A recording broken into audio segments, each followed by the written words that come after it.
I get started trading stocks? I'm going to tell you.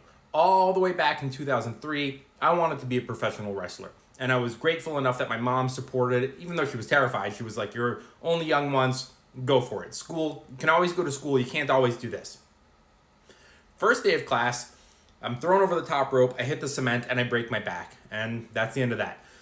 Now, I always wanted to be a pro wrestler. From the age of 3 to 18, that's all I ever wanted. So my mom was like, after I was healed, I didn't have surgery. They were just like, bed rest, you'll be fine. Which, anyway. So 6 months, bed rest, I'm better now. My mom says, you either go to college or you get a job. Well, I didn't want to go to school just to go to school. I didn't know who I was or what I wanted to be. And I, at 18, was like, I'm not going to go, even though I don't know what I want to be. Even though all my other friends were like, I don't know, I'll just go. So even back then, I was like, there's no point in going and racking up all that debt or blowing all that money. And so I got a job. I got a job in the restaurant industry, which I ended up falling in love with. I worked as a line cook, expediter, server, you name it. I did it for 5 years. And I worked double shifts. And I lived at home. And all that money went into savings. Now, I'd always been interested in the stock market, but I never thought I'd become like a professional investor, trader, content creator, anything like that. And I'm living at home, saving all this money, always kind of interested in the stock market. And I started reading a couple of books about investing. And they all said, open a Roth IRA. So I called a family friend who's a very good investor and all that stuff. And I said, hey, is this something I should open a Roth IRA? And he said, don't waste your time. So even from a very early age, I was getting bad advice with finances and investing. Many of you also know my Apple story where I wanted stock in 2003 when it was $9. And a professional stock broker said, don't waste your money.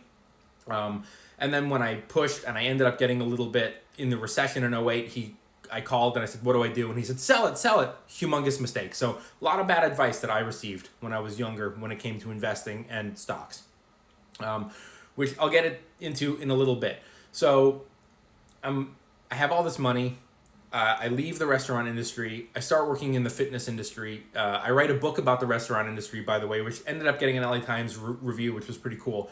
And I'm working the front desk at a gym. I'm making like $7 or $8 an hour. I'm still kind of like, what am I going to do with my life? What am I going to do? I don't know what I want to do. And this guy comes in who's a colleague, and we start talking and find out that we have mutual interest in the stock market. And he's like, well, I like trading stocks. So I was like, perfect. I'm just going to listen to this guy. He's going to make me a lot of money. I won't have to know what I want to do with my life because I'll have a lot of money. I can just buy some time. I ended up losing so much, just copying trades from this stranger at the gym. He would come in, he would say, this is the next hot stock, this is the next hot stock. And I'd dump all that money that I had saved and worked for into these stupid stocks and just watch my money drop. And one day it dawned on me that I was like, man, if I learned a little bit about this, I might actually be able to make money instead of losing it. So let me try it out. So I went online and I Googled and I found a book by this guy named Nicholas Darvis. If you click on my link in my bio, it'll take you to an Amazon store where you can find it. It's this big, it's like $6, worth reading, about how this guy made $2 million in the stock market in the 1950s and 60s, before smartphones, before the internet. Really interesting. But he also pioneered momentum trading. And I was like, I talked to my mom. I said, I think I'm going to try this. And she was like, come on. These are methods that are like from the 50s and 60s. You think it'll hold up today? And I was like, probably not. And we were both really surprised, but it ended up actually really working for me. And around that same time, I'm fighting with the management. I wanted to be in membership sales. It wasn't happening. They were micromanaging everyone like crazy. I was really unhappy. We were fighting all the time. They were like, I'm going to write you up for not tucking in your shirt. And I was like, this is the stupidest fucking policy. And so they fired me, which was probably a good thing. And I was forced to now start trading stocks full time. My whole goal back then was, I don't need to be a millionaire stock trader. All I need to do is make enough money so I don't have to go out there and get a regular job. That was my goal. Small, consistent profits. I wasn't YOLOing into big trade after big trade like you see today. And I did that for many, many years. And at some point, my friends started asking me, hey, I want to do what you do. How do you trade? How do you invest? And I said, well, I'm just going to make one YouTube video, set it to private because it was embarrassing. It was really bad. And anytime someone asks, I'll send them the link. And I was like, well, that's not cool. I have all this useful information in this video, but it's set to private because it was bad. So I refilmed the video, put it on YouTube, got an Instagram account, and started promoting it. And I was like, man, I really wish something like this had existed for me when I first started trading stocks, so I could have interacted with a professional stock trader. Nothing like TikTok or Instagram or YouTube existed back then in the way that it does today.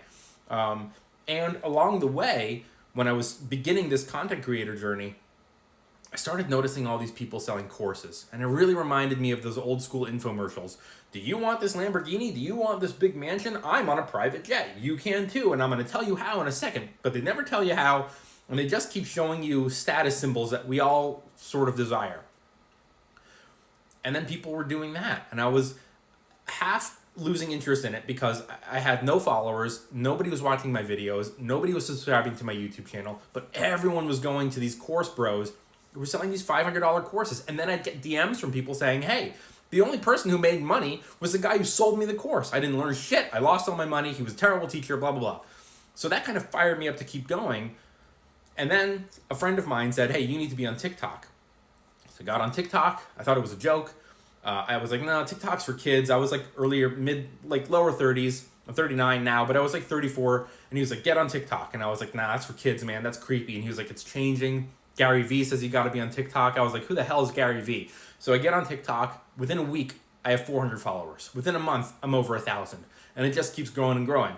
Now I'm over 440,000 combined between TikTok, Instagram, and YouTube. I can't believe it. But anyway, nothing that I offer is charged. Everything is free. My whole concept is investing should be for everybody, not just the people who can afford to buy a course or a guide or a resource. So that's why I make everything free. I'm going to show you my investing. I'm going to just hold on. You are going to go right here and you're going to click on the menu, which is right here, and you're going to get all of these resources, and they are totally free. There's not even an email sign up for the course. You just click on it and there it is. So I got started because I was tired of making minimum wage. I got started because I thought if I can just make enough to survive and get by. I'm already a minimalist. I already live below my means. I don't need to make a lot of money. I'll make a lot of money through my investments, but for my stock trades, I just don't want to work a traditional 9 to 5. And nowadays you open TikTok and there's some guy with a handful of cash with a Lamborghini behind him screaming YOLO into this and YOLO into that, and you can make all this money, just buy my course. I did it, you can do it.